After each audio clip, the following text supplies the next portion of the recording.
This is the Mike and Mario show. It's December 31st, 2021, Friday, of course. Uh, Hi, Mike. How are you? I'm doing good, Mario. The last Good. episode of 2021. Excited to be back Yeah. and looking forward to connecting with 2022 rhymes. I saw a meme the other day. It's 2022. It's like 2022. 2020. So let's hope that's wrong. But anyway, let's get to business right away. All And right. I wanted to talk about commodities uh, because just like transitory inflation, there's a lot of people who think commodities are going to go back down. Mhm. And I wanted to cover a few charts here today just to show people how commodities are actually, well, they haven't gone up all together. Mhm. But For example, here's lumber. Lumber, beginning of this year, went through the roof. It went to the moon, I guess, back in May, and I think that was like forecasting higher prices for everything. Mhm. And why is that? Well, because lumber is something real, something from nature that you can't create out of thin air, Right. that you need to like cut the trees, you need to, there's work involved in getting lumber Mhm. processed. And then over here, like for example, I think the guys at the Fed were pretty happy. They're saying, yeah, lumber's come back down, inflation is transitory. But now look at lumber now. I think it's almost like like Bitcoin. We could see it go back up to the old highs. And it's not just lumber, because we could say, oh, this is just lumber. But Mhm. if you look at the other commodities, for example, coffee, and these are all weekly charts, Mm. and this is going back over 10 years. So you can see here we're testing some pretty high levels. Yes, it's come back off, but the trend still looks higher. Let's have a look at wheat. Wheat, the same thing. Yeah. We have come off, but it looks very bullish. Cotton as well. All things that are real. Cotton, as you can see, we broke through this level here. Was just below 100 cents, and yeah, we are really bullish. I think this is showing the weakness in the dollar, Yeah. and some people might say, "What do you mean weakness in the dollar?" Well, because it takes more dollars to buy all these things. Let's have a look at copper. Copper rose earlier this year as well. I think it was around May time, just like lumber, and it made an all-time high, and it's just been consolidating here. And to me, this consolidation just looks like a breather before it goes back up. So there's copper, and we've seen also gasoline, WTI crude. This is a very long-term chart, as you can see. Earlier this year, we broke out of this key trend line. We Mhm. went up to like 85. It's come back off. And if I zoom out here, it could be forming a head and shoulder here, but I think it's going to go higher. Yeah. Um, and then a lot of you probably asking about gold and silver, what we think about gold and silver. Mhm. We were talking, of course, prior to Yeah. coming on about the fact that gold and silver have gone sideways and slightly lower this year. It's been kind of disappointing, but at the same time, it's given people opportunity to stack. And I told you that I went to play golf this afternoon. I played a few holes, and it's winter here, of course. A few weeks ago, it was freezing. Today, it's like spring, Mm. really warm, relatively warm day. So even during seasons that are supposed to be, uh, let's say, cold, Mhm. things don't go. Nature is not perfect, and I Right. would say markets are not perfect.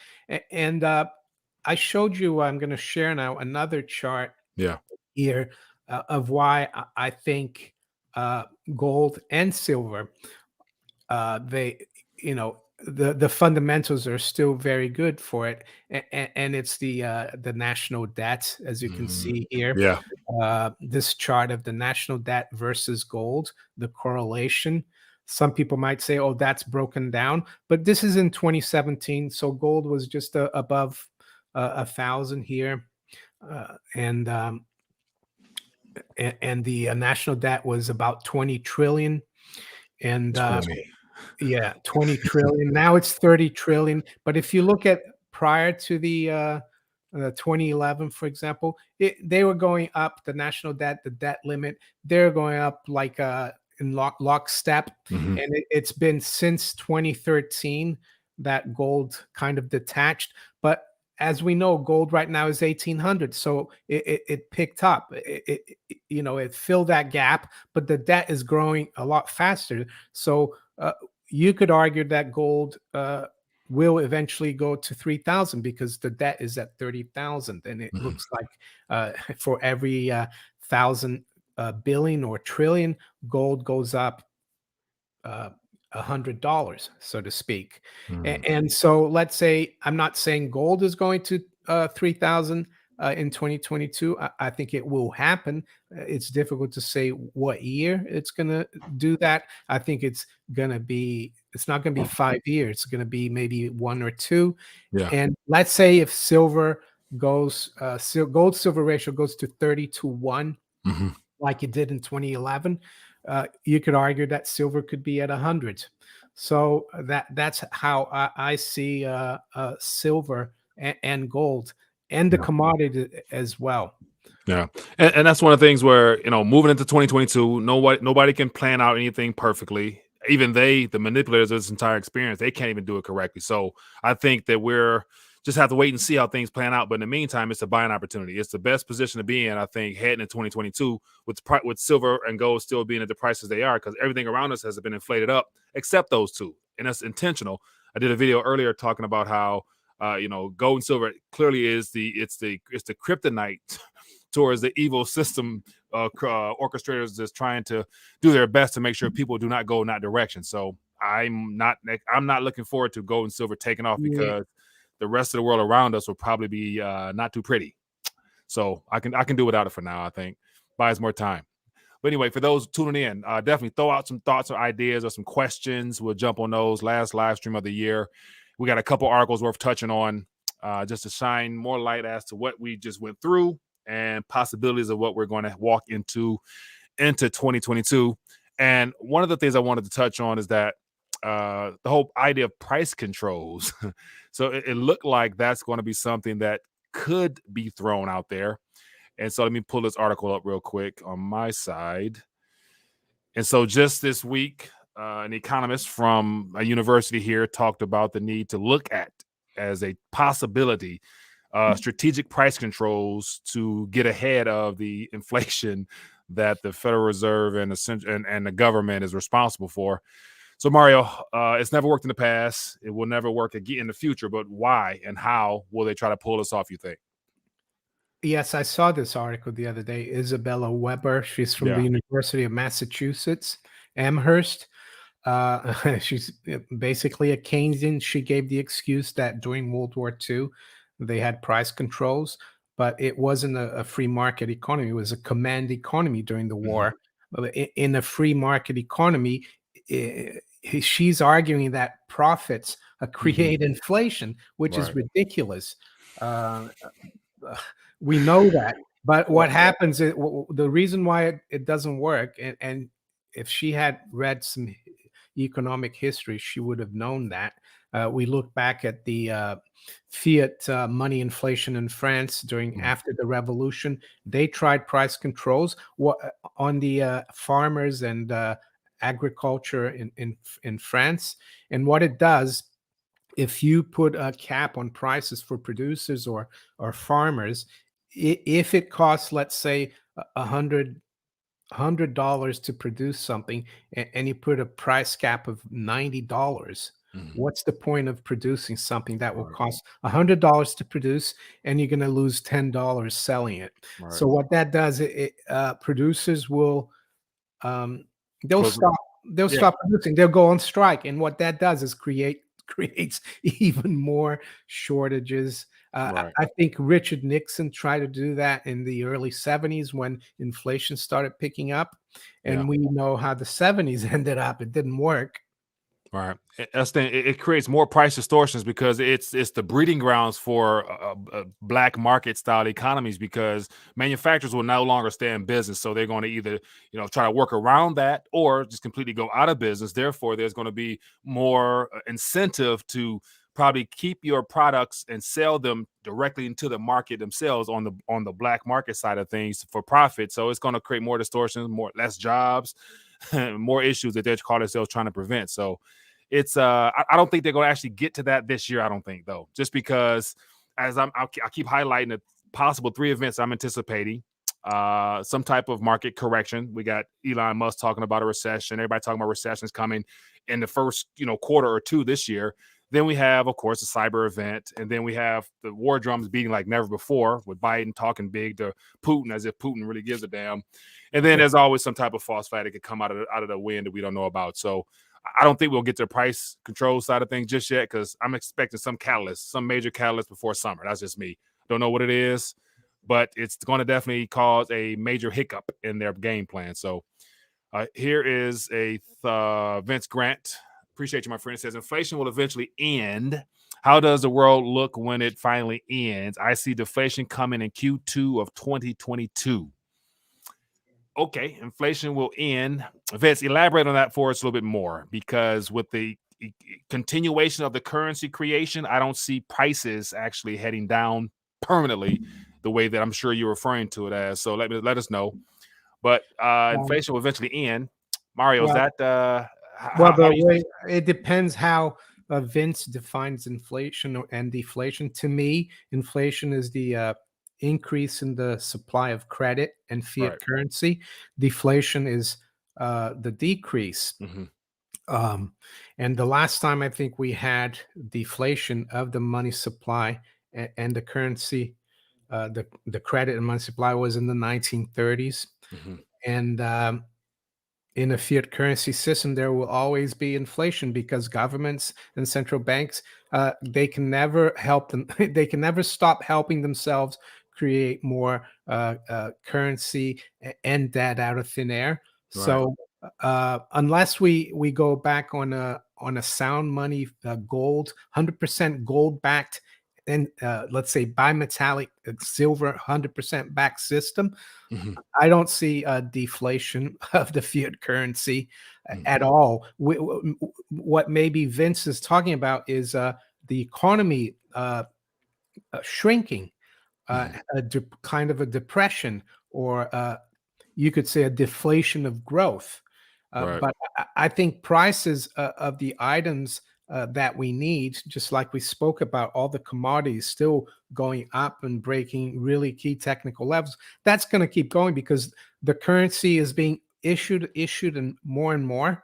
Right. And it's just like a share issue. If IBM keeps issuing more and more shares, their stock price is going to go down. So that's the same thing. So I personally don't see deflation at all.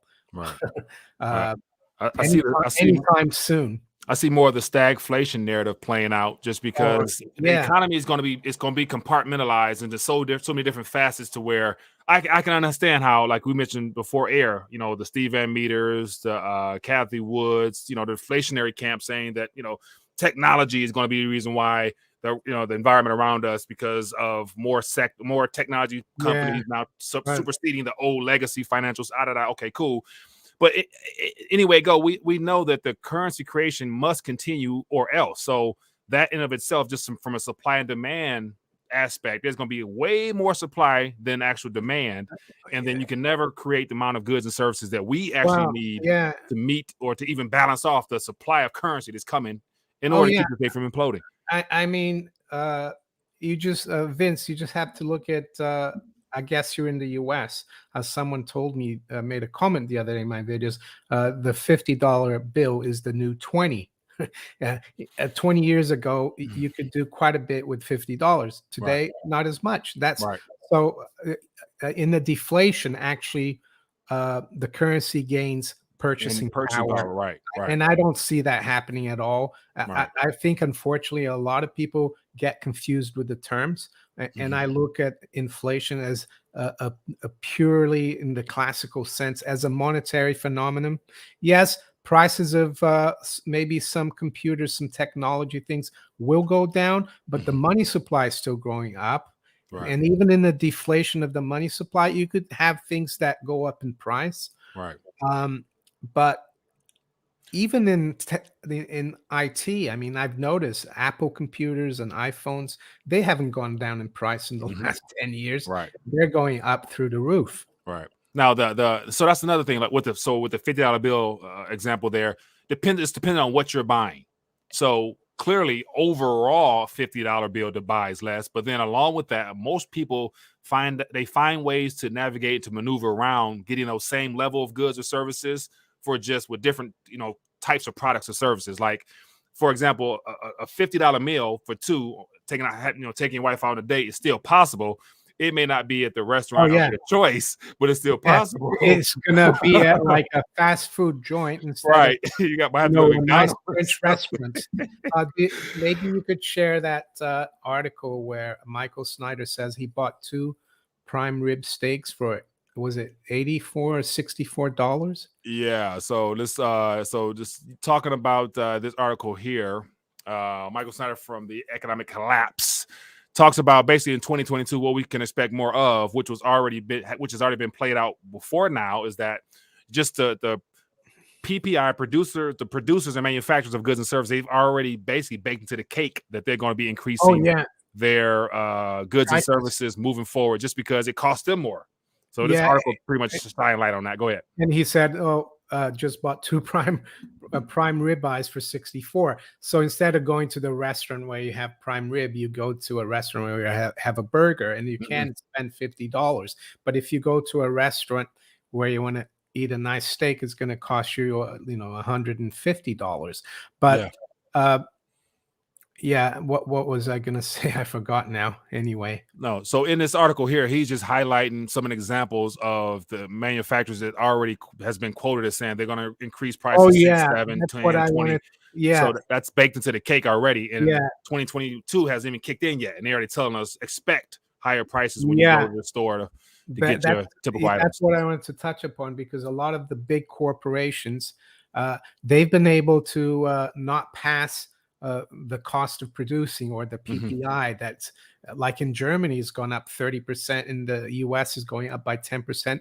So the big corporations, they are able to, because they have a lot of resources to keep the prices down, but they can't do it forever. And I think that's what Michael Snyder is saying, that this year, next year, 2022, they're going to have to start doing it, or else they're going to have to shrink the packages to nothing, while other kind of businesses in 2021, they didn't have this luxury of not passing on price increases, like smaller retailers and restaurants and other businesses. It's going to get worse, the rising prices, and it's just a consequence of all the inflation we've seen since Nixon closed the gold window, but especially since 2008.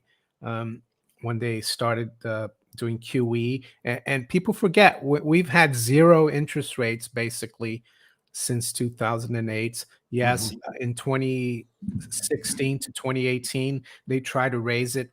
They went back up to 2%, but they had to, that created a disaster, and they had to come straight back down. So that's like 13 years with 0 interest rates is not normal. Of course, we're going to see rising prices, and we're seeing it on the consumer side, and it was all designed to keep the illusion of wealth going, with the overinflated asset prices. And that plays into. Go ahead.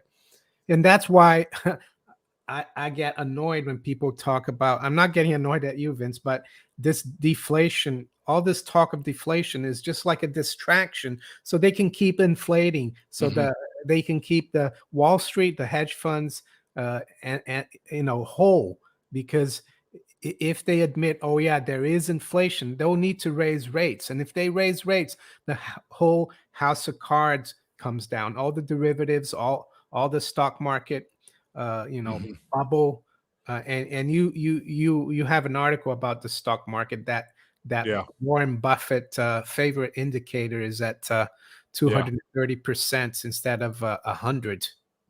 Yep. So here's an article here that I had to mention just because it talks about 3 reasons why 2022 will be unforgettable, and then it talks about basically just the overvalued Yeah, uh, price range of the equities market, and it talks about all the indicators that are already beyond yeah, that's warning the signs. yeah. And so it talks about the Warren Buffett indicator, is sitting at 213%. Buffett thinks over 120%, over 120% is dangerous. We're at 213% right now.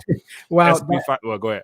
that's why I think actually, we could be in the crack up boom or runaway boom, Yeah. where even if the economy goes into a recession, y- y- you could see the stock market keep going up if the Mhm. Fed and the government come out with more stimulus, Yeah. and that's the hyperinflation. I think back in 2017, Venezuela was in the grips of hyperinflation, Mhm. and the Caracas stock market index was the best Woo. performing. In the world. So uh, I, I mean, I wouldn't put past this Buffett indicator getting even crazier. Yeah.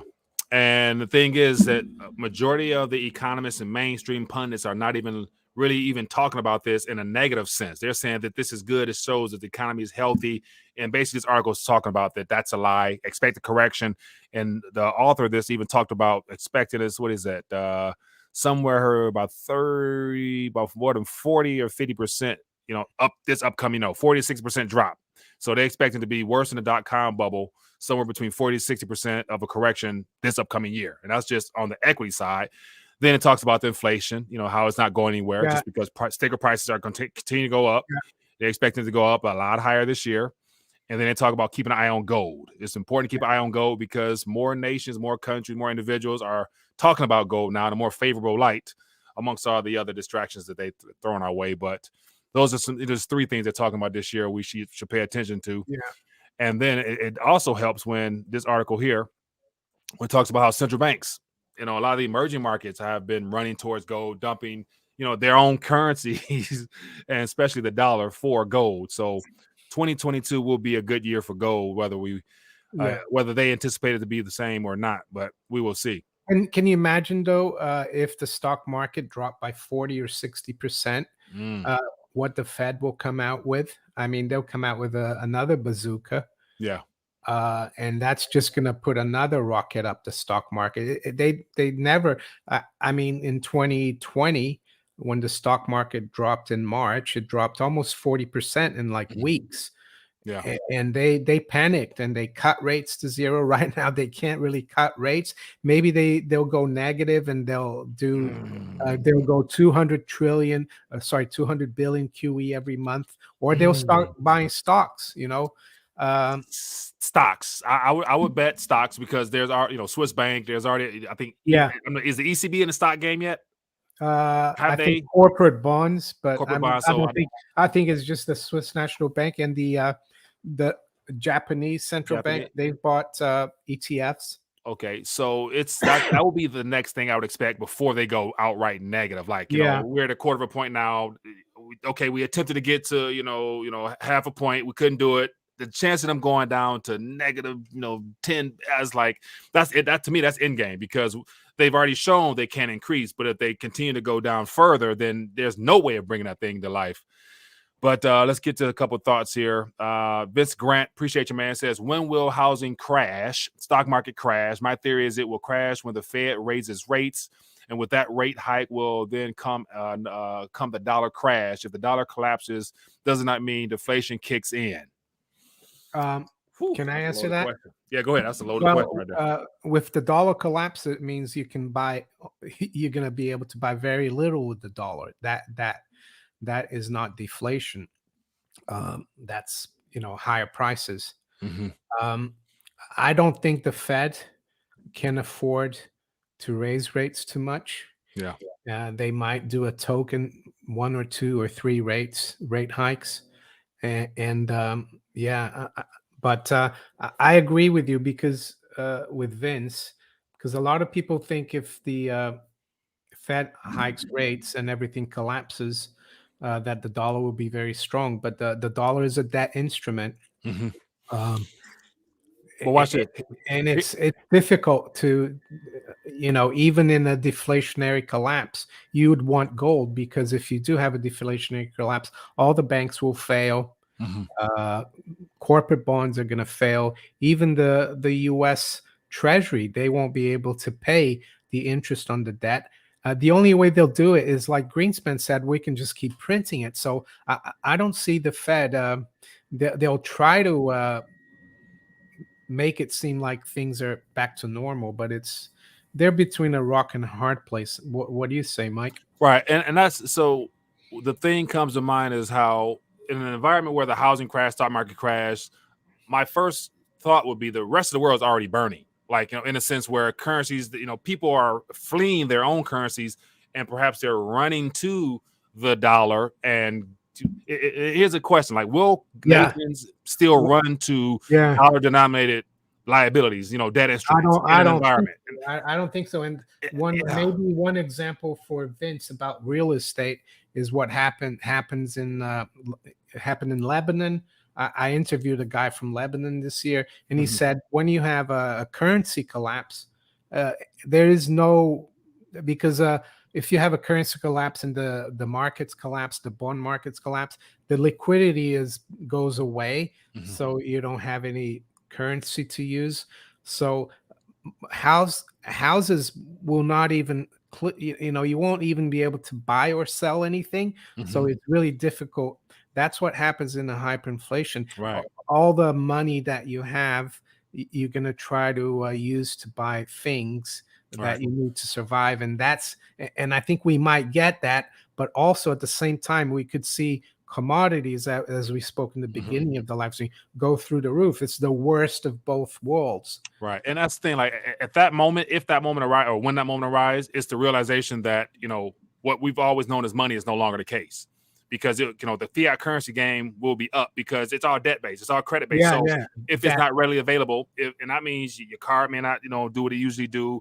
The bank situation I'm talking about continuously, there may not be, your screen may say zero. There needs to be a complete, reset of everything. Because people will start bartering right at the beginning until something is conjured up, some kind of an alternative. And I think that's where the people will have the best, that moment of time where people will be forced to utilize barter system, utilize precious metals, and depending on, other alternatives. I can see a use case for cryptocurrencies amongst people who believe in using it as a medium of exchange if there's confidence in it. Yeah, I've seen recently that India and Iran decided to barter because Iran can't do any dollar transactions because of sanctions. So they owe, I think India owes 250 million to Iran. So the way they're going to pay them is to send them $5 million worth of tea every month. Right. So you see, you could do that on a personal basis. Right. It either be country to country. That's what's going to be utilized. It might be mad chaos. And that's what I would hope for, mad chaos rather than a structurally controlled event, the way that I think they want this thing to be rolled out, because then that plays into how the CBDCs is the obvious, solution that they'll try to throw out there. It'll be waiting for us, ready to go if they have their way. I'm hoping it doesn't happen that way, to where we go through a small period of, God forbid, the term, but a Mad Max style approach where people are forced to realize the shenanigans has been pulled over our eyes for 100+ years. And then they're forced to think about their financial world as well as the political system in a whole new way, which would be good for us. And then jump to the next question real quick about, before I jump to the next question, the housing crash, stock market crash, that stuff is needed. I personally welcome that, because that's the best way for us to get to do away with this system that has been used against us. Like, they've been manipulating our skill, our labor, our time with this funny currency creation forever. And so what bothers me most when people look at their house as their greatest asset, because that's what we've been told and taught, not realizing that, at some point along with that, your food must go up. Everything else that you need and consume as well must go up. So if you want your house to continue to go to the moon, what about your food prices? They're going to go together. Now, I'll add another point about the house. Let's say I heard someone talking about how U.S. house the average house price has gone up 19%. Mhm. They and people think they've made 19% on their house, but they haven't. The Mhm. only way to cash in on that is to sell your house and then take the cash, the profit. Right. But if you sell your house to take the profit, you're going to have to buy another house, and that other house It's is gonna cost also more. going to buy 19. Right. So unless you have you are in the real estate business and you have several houses, Mhm. yes, a house it does keep maintain your wealth. But like you said, I think asset values, nominal values, are just not based on reality, and a crash of everything will rebalance things, and Yeah. it's not going to be it's going to be painful, but It's there's no way out. it has to be. It's going to be painful. It has to be painful. The pain will also create the awakening moment for humanity. Oh yeah, So we'll realize. So there will be a lot of opportunities as well. exactly. So let's get to another question here. Chris, it says, when the Fed gets boxed into a corner with inflation raging, they dare not raise rates, which will collapse the system. At that point, will the U.S. government step in and implement price controls, thus adding gas to an raging fire? So yeah, we touched on that a little bit earlier, but I think that's the narrative that they're going to float out there as a tool. I don't think they'll be able to execute that because the system is so complex now. You know, how will they pinpoint which sectors to focus on first? Will it be, you know, the food sector? Will it be energy sector? So they'll attempt to roll something out like that, but I don't think it'll work because I think we'll have more issues to deal with that they won't actually be able to get around to doing that, in my opinion. Well, I think we're almost there. What Chris was describing there, but as we said, we looked. I don't know if Chris saw that article about this economics professor from the University of Massachusetts proposing price controls. Mhm. That doesn't work. It makes things worse.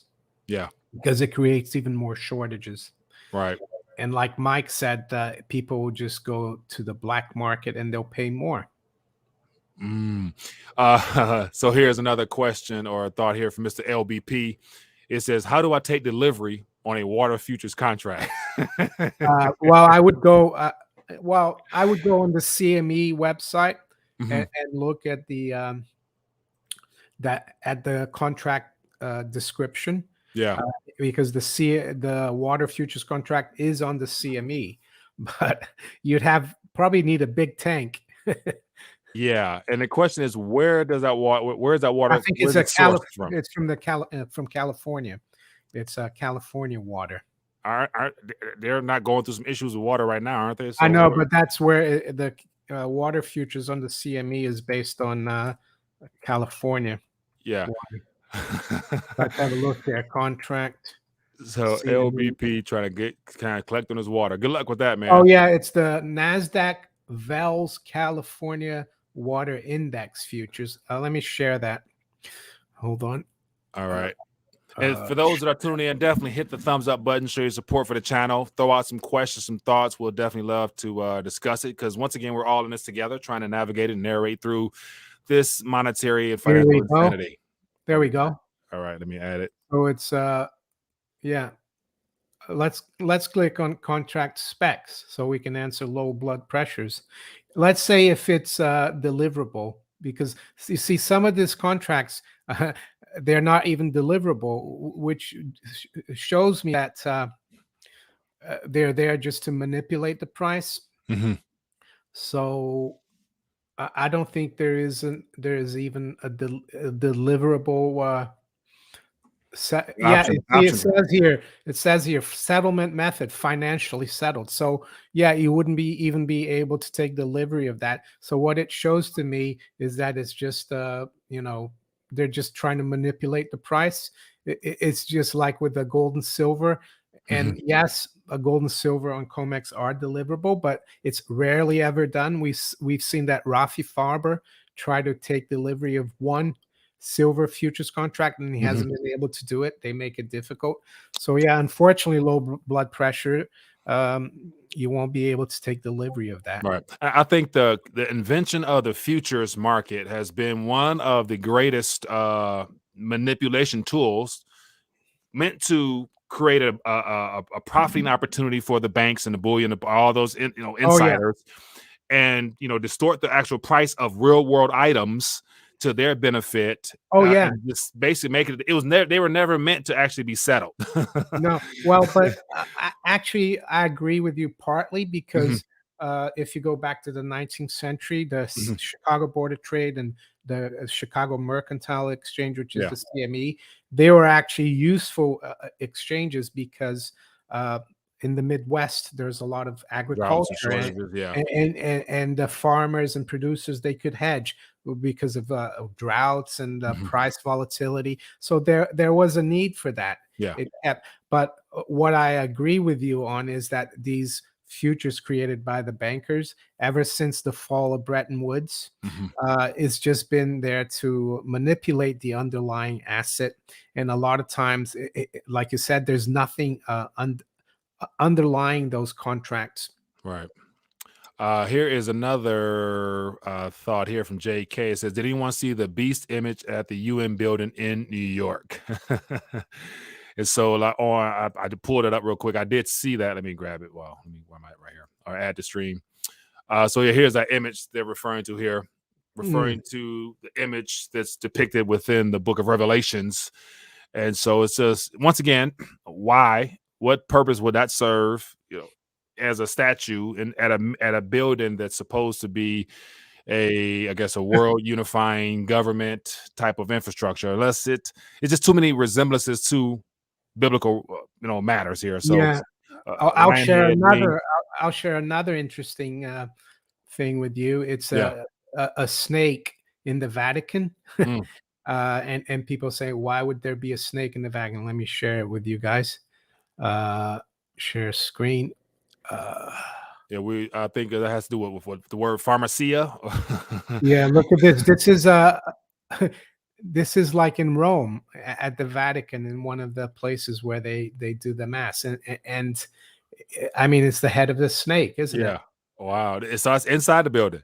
Yeah, I mean, it's Unbelievable. amazing. I mean, I guess if you're in the building, you don't really notice, but if you're far away, Yeah. I mean, look at these pictures. They're the Vatican guards, the Yeah. Swiss guards. Yeah. I mean, the So so serpent. so clearly thought went into that design, because Oh, that's it not did, by didn't it? coincidence. Yeah, They wanted that to be created. yeah. So George said they brought it from the Denver airport. I'm Oh, assuming I've seen the Denver airport murals, isn't it? I haven't seen it. I haven't seen it at all. Yeah, All right, let's go through a couple more subjects real quick. We can't help but jump on this subject here. Where it go? Man, I'm everywhere. Erdogan calls on Turks to keep all savings in a lira. So I talked about this the other day, where they're basically asking for support. Your gold deposits, please, return them into the system. We'll give you interest on it. I want to say it's like at 3 point or some low percentage of interest in comparison to their inflation rate being closer to yeah. 20%. And I'm like, man, they coming out with Well, anything. I think their interest rates, base rate is like 15%, Yeah, but like you said, the inflation is over 20%. I mean, this is not going to work out when a politician asks the people to do something, especially with money. They know there's something wrong, that he's desperate. Uh, right. I'll show a chart here of the Turkish lira, and I'll explain what's been happening. Let me share it again. I'm getting used to this. uh, And another Chrome. thing with that gold, with them asking for gold deposits, it's basically their way of trying to reinstate confidence into Yeah. the fiat system, and that lets you know how important gold is towards providing confidence. So this is the dollar, how many Turkish lira the dollar buys. So Mhm, you've seen that this year, it's gone from, you could buy about 8.5 Turkish lira. And then last week, mhm, the dollar went up to 18.5 Turkish lira. So it was collapsing the lira. So what Erdogan did, he issued overnight this directive saying that if you keep your deposits, your savings in the Turkish currency, what we will do is that we'll give you if the Turkish lira drops versus the dollar mhm. by more than the interest that you're getting, we'll compensate you for that. So he actually created a massive panic to to sell the dollar and buy the lira. So it's been working for the last 2 weeks. But as you notice here, it's almost like the lumber chart. It's starting to go back up. So I think Erdogan, he will be sleeping, won't be sleeping very well if we get back to around 18 and a half. Then it will show that his move last week to basically It's not back working. up doesn't work. Right. Right now it seems to be working, but I think it's not. It's going to be short lived. Right. But that's once again he's attempting to try to keep confidence in the lira, as well as keep his his citizens happy with him. I mean, this is probably might even happen in the U.S. or in Europe eventually when gold and silver are going through the roof. Yeah. I'm sure the politicians are going to be saying, no, stop rushing to buy gold and silver, because what that will mean is that they're leaving their own currencies. It hasn't started here yet, but I think it will. Yeah, in due time. Here's another thought here from Jesse. It says, Mike, after Biden's recent statements on this, whatever, do you or Mario expect any more lockdowns? Are the lockdowns in London now? I'll tell you what's happening in the UK. They haven't even instituted lockdowns, but people are already doing it themselves because some people are so scared. For example, I sent a message to a friend today because I decided to go play golf. Do you want to play? And this guy he doesn't buy into this stuff, but he said, oh, I'm isolating because my wife and kids tested positive. So, and I don't even think they have to do lockdowns anymore because people will lock themselves down without the government telling them. There was a town in the UK, I think last week, the mayor there decided to lock everything up, small town, and the people agreed. So I don't know what's going on in the US. Yeah, so as of now, by Biden's statement of basically saying that there's nothing more that he can do at the federal level, it's up to the states. And when I heard that, I'm thinking like, okay, so what does that mean? How do I read into that? And then here in Michigan, Whitmer has decided to not go with the CDC and dropping that from 10 to 5 days of quarantine or whatnot. They're just, as of now, they're keeping it at 10. So there seems to be a disconnect among states. And then, of course, right now, cases, as we're being told, is at an all-time high. And so they're still pumping fear out there. But even the CDC is going against themselves, saying don't travel on cruise ships because if you participated, you didn't, no matter what, you still could run test positive. Yeah. Then they're also coming out and saying that the tests are not effective anymore because anything could be, anything can show up, up to 12 weeks after you got tested. So it's like we're witnessing all the lies come apart at the seams, but yet because of the indoctrination has already occurred now to where people no longer need to hear from the experts because they now have become engrossed into the lies to where they believe it. So it's state by state, person by person. I heard as well that in Quebec, the province of Quebec in Canada, that's where Montreal is, that they've imposed a curfew now from 10 p.m. to 6 a.m. or 5 a.m. And you're subject to $1,000 to $6,000 fine. And here in the UK as well, we have what they call the home nation. So we've got England, Wales, Scotland, and Northern Ireland. And with the exception of England, because the national parliament is in England, you've got the Welsh. They have some kind of local power. So do the Scots and the Northern Irish. So the Scotland and Wales, they are locked down for Christmas and New Year's, while England is open. So what we're seeing a lot of young people from Scotland and Wales coming to England, to London, to party for New Year's, which is strange. Speaking of UK, I see somebody in the chat mention about the article I sent you about driving. It says UK inches closer to, what does it say here, to eliminating private car ownership. I saw that. I think that's a little bit exaggerated. They might be experimenting that somewhere, but I don't see that happening. It could happen eventually, but it will take decades. I think people still like having their cars here. Yeah, I just think that that's the fact that there's a government official willing to come out and saying that it's time to move forward and get rid of Yeah, that. Lets us know that she's obviously a part of the World Economic Forum's yeah. agreement of you'll own nothing, be happy with it. Whenever I see stuff like that, lets me know that okay, they're just receiving Yes, orders but from somebody the else. the thing is, for example, I think in the 1920s in the US and a lot of countries, you had a lot of in the big cities, in the middle of the city, you had a lot of cable cars, electric cable cars, Mhm, and that worked really well. The automobile, yes, it gives you independence, but is it really that bad that we might go back? mhm, You know, do we need to like? Yeah, I'm not saying I agree with that, but uh, I could see younger people move towards where they don't need a car, where mhm. they can, yeah, Yeah, especially right now, most people at the price of cars at this current moment, most people are not. No one can really afford a car anyway. It's yeah, always they being able to lease it, finance it. yeah, But then again, if once the credit system goes through its hiccups, and I think all the G7 nations go through their their come down to reality moment as far as not being able to finance their entire lifestyles mm. relatively as easy as it is now, then buying cars won't be a priority at that point. For Like for people. example, like where my sister lives in Switzerland, up in the mountains. Mhm, Let's say if I go to Switzerland, I'll fly to Geneva. I'll take a train up from there, and it stops in front of her house yeah. almost.